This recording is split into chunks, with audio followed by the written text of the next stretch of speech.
What's up guys, it's Bucky and I just wanted to make a video real quick going over an overview of Intel processors.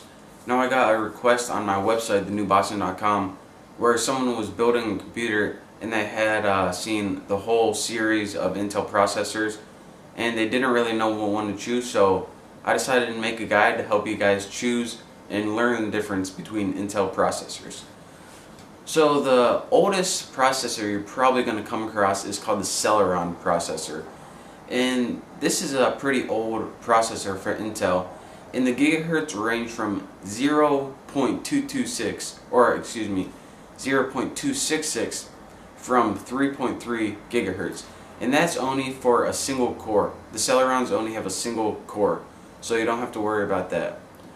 But since they have low gigahertz speed and a single core, I would not recommend the Celerons for any build. The next processor you're going to come across is the Pentium series. Now, the Pentium series is a huge series. It's Intel's biggest series of processor.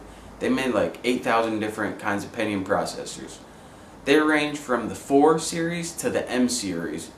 Now, they max out at 3.8 gigahertz, which is decent for a processor. And that's for a single core too.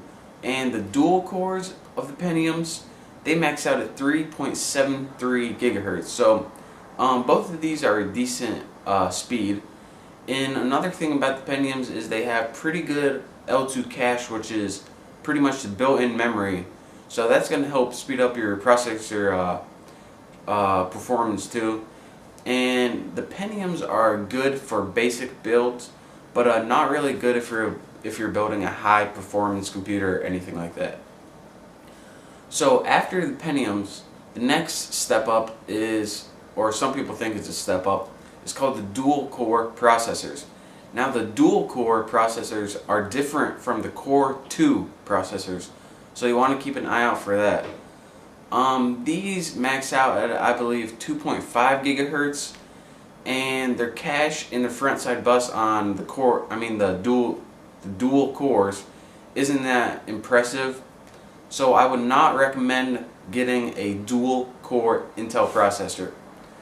But the next series, the Core 2 processors, I would highly recommend getting.